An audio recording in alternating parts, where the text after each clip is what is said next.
right, let's kick it off. No, wait, me? You. Oh no, I was just gonna wait. Oh, I didn't know if you were gonna do you that. Could do for it. the whole Everyone video. kick No, it it's okay. off. So a couple weeks ago, we made some E3 predictions about what we wanted to see. We are now like right in the thick of it. We're right here in the war room. A bunch of us have seen appointments. We've talked to a load of devs. Peter, what's been your big thing from this E3? Control, easily, without a doubt.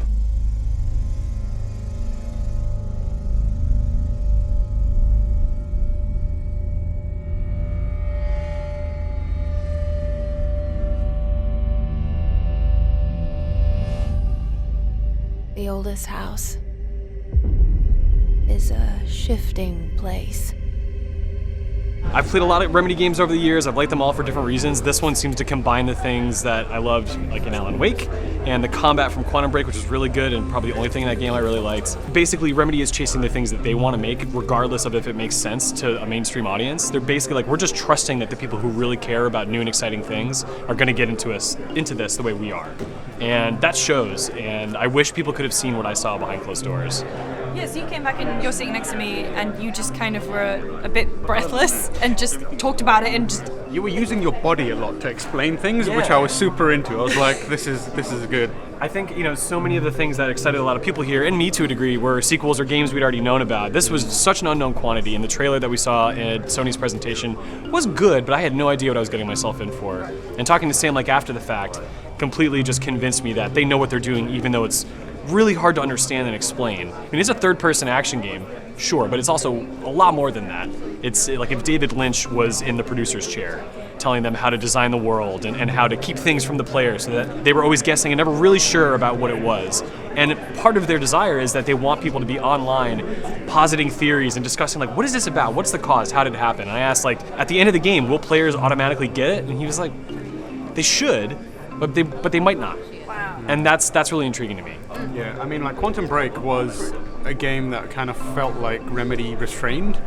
So, like, and this, from what I've seen and from what you've told me, it feels a lot like the Remedy of old. He described their creativity as a pendulum, right? Okay. They have to go and do the expected thing once in a while, and then they can come back and do the thing that is just not about selling multi-million, or millions of copies for a platform holder, aka Microsoft. Now that the vessel is really, really weird, and really whatever they want it to be instead of what Microsoft or another company is telling them it should be, that is super exciting. Yeah. What about you? I just got out of Cyberpunk, but I don't want to say Cyberpunk because I know everyone's going to say Cyberpunk and we'll all have that discussion about Cyberpunk. I was going to say the same thing and leave Cyberpunk to you two. Yeah, I'm gonna leave it to like one of you guys because I just come out and say Everyone's something. being. I'm gonna say Ghost of Tsushima. Bastards! Enough! Was next samurai. Artsan gesh podos batium. Sunit urquai minich!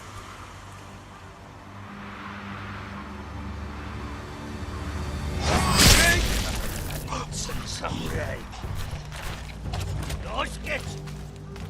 We'd seen nothing of it so far, and based on just what I saw, like visually, for example, like I really, really was impressed with what that game is doing, like, and how it presents the kind of world around you. It looks super dense and super colorful. It's channeling what I love about Sucker Punch as a studio in a lot of different ways. So like they're kind of building on that and presenting it in a different way through a different lens by using this kind of like samurai era thing. Like you're not having him just like leaping in onto things like it's a slow, like he's got a grappling hook, for example, and that kind of stuff. And they're taking it really seriously, because I also talked to Chris Zimmerman during a behind closed door presentation for that, where they played the demo again. He was like vibrating with passion for having the chance to make this game and do all the research that the team put into really figuring it out, like what was, I believe it was 13th century Japan, like when the Mongols invaded, specifically this island, and they went to that island, they went to the beach where the Mongols came. Like they really are honing in on their passion for the era, and that certainly shows, like in the vegetation, in the details of the samurai. And stuff. It's also like we had a really fun interview with them on the Jason Connell, the art and creative director, on the stage today, and we were talking about how not only is it kind of cool, like confluence of Sucker Punch's past, but it's also like a huge tonal shift for them. Like there's like comic booky, not just the story with Cole from Infamous, but also the combat and the violence there was very like graphic novelish, whereas this is graphic, like very violent. Like at the first time he swings a sword against the first Mongol, it's just like he's eviscerated. So I made it a point to go down to the stage and watch that interview with these guys, and there were so many things that I really, really liked. They talked about how they want to really ground you in the combat, and they did that through like the visual element of it. Like they said, like a lot of HUD. Yeah. If you're like going to be in a place where there's loads of fallen leaves, those leaves are going to kick up. If you go through mud, it's going to splash up, and it's not And good. you'll leave tracks in it too, and footprints and stuff. Yeah. And then you'll be covered in mud until it rains or something. It's just loads of really cool small details. Yeah, and that's the kind of thing that like everyone's gonna probably see us saying and go like, wow, the graphics are great. But it just speaks to how much they want you to be rooted into the world, and they want you to be rooted into the world because they know they're building a super authentic, really interesting place. I mean, it's the artistry that they're trying to really, give it its best light. Yeah, and like what you're saying with Remedy, like this is a team also channeling its passions. Like the interview said, they talked about how they bring like the cinematic flair to it, and one of the things that they described was the way kind of like the final battle you see in the trailer in the red field, that kind of stuff. They already won.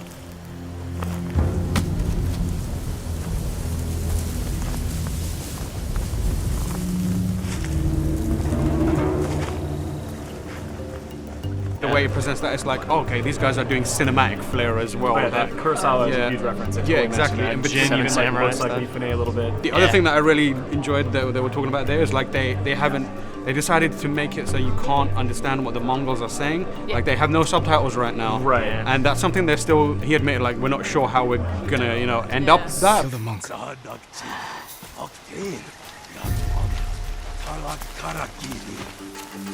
So I was a little turned off at first on the PlayStation demo because they were speaking English, the Japanese characters, but the Mongols weren't. It just felt like that's really incongruous. They said that was just for the presentation. Right. There is a Japanese option. They actually had dialogue coaches on to tell the Japanese voice actor, yes, you're speaking Japanese, but we need you to speak colloquial Japanese for the era. Like, we need to tailor your voice to be integrated. And like from a gameplay perspective, it's got that thing that I wanted from it, like the samurai slowly becoming a ninja kind of element to it. It's got the stealth, it's got the brutality of both swordplay and also stealth. Like you had that, the battle against a group of Mongols where it seemed like you were very like measured combat. You go into a counter state and then you quickly counter and then you're fighting against people and then you're in the rafters later, drop down, do kind of like slow-mo kills between people. That was cool. The one through the wall. Yeah.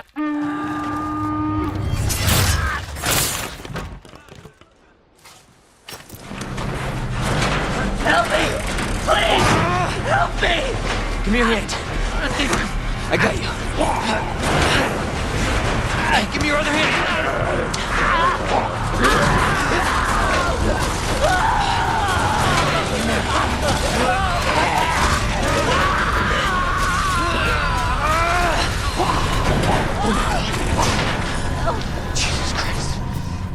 Resident Evil 2 remake. I'm going tomorrow. I've watched a lot of gameplay. I like the idea that it's actually kind of grim now. There was always that weird, campy horror to the second original Resident Evil 2, but I like that it actually seems kind of pretty spooky now. I like it a lot. I'm terrified of playing that game. Yeah.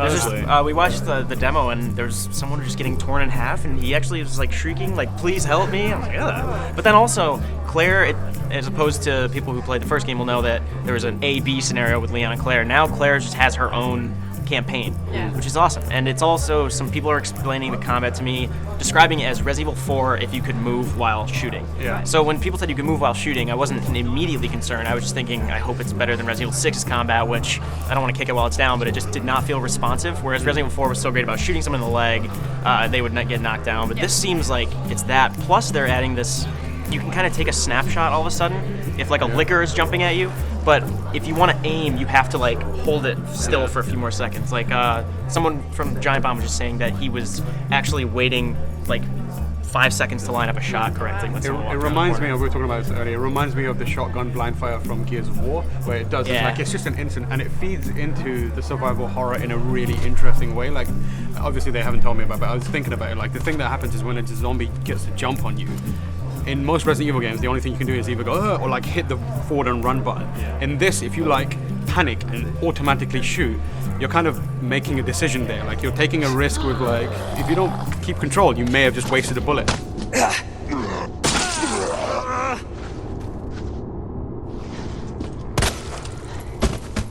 They were also describing I like what you said about it feeding into the survival horror.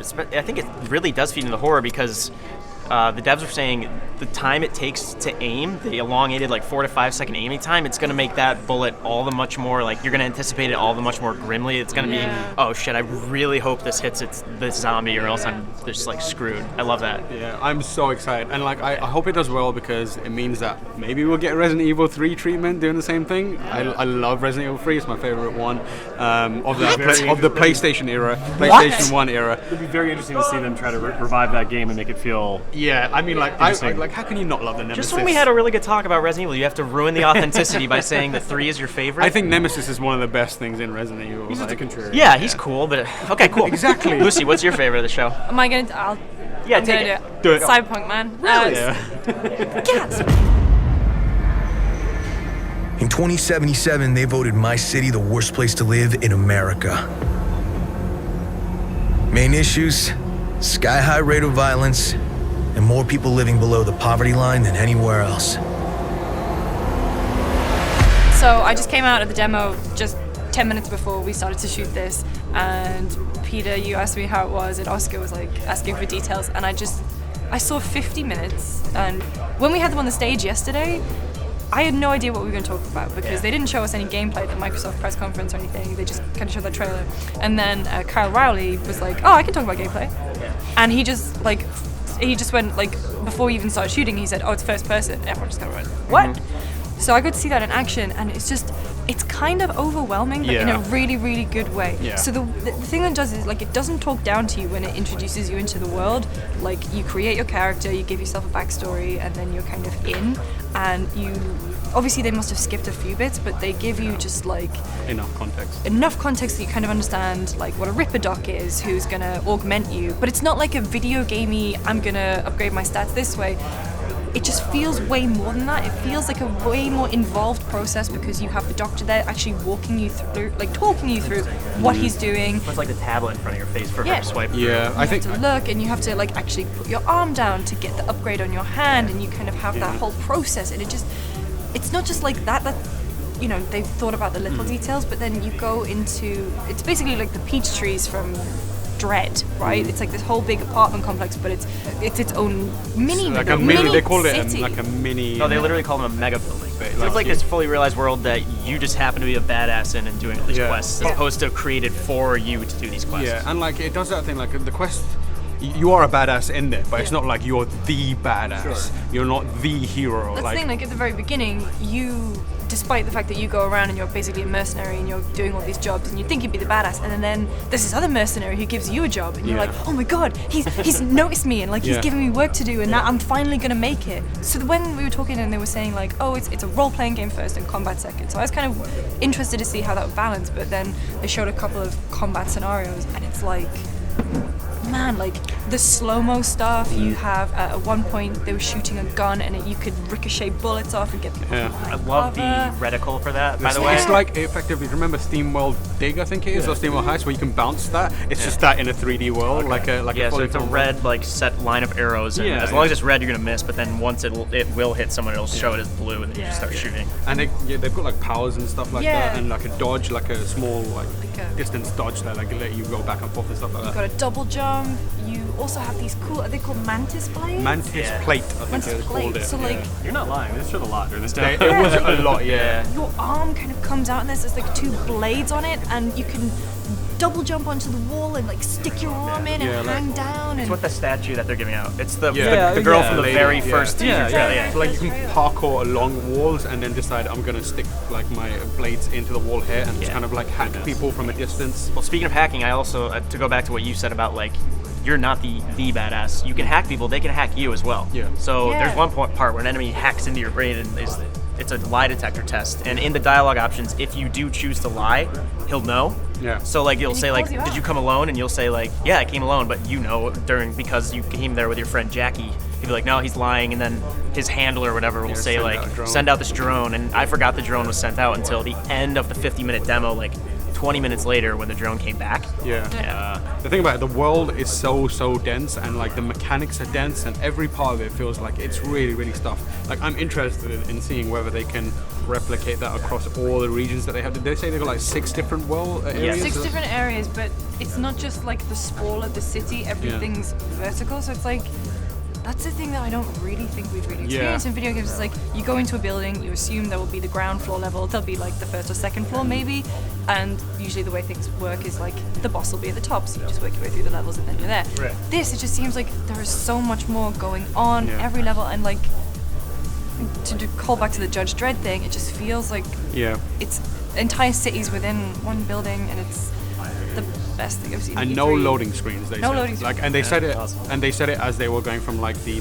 building block and then into an elevator, and it came down onto like street level motorway, and then down into like an alleyway area at the bottom. And And it was a transparent elevator door, so it wasn't like a disguised loading screen. You're going It like wasn't like a through Mass the Effect levels. You see it through the window as you're coming down into the mega building's lobby or whatever. It is like it was important. I went in going like I don't want to get caught up in the hype, and I left going I understand the hype. Like I get it. This is what it is.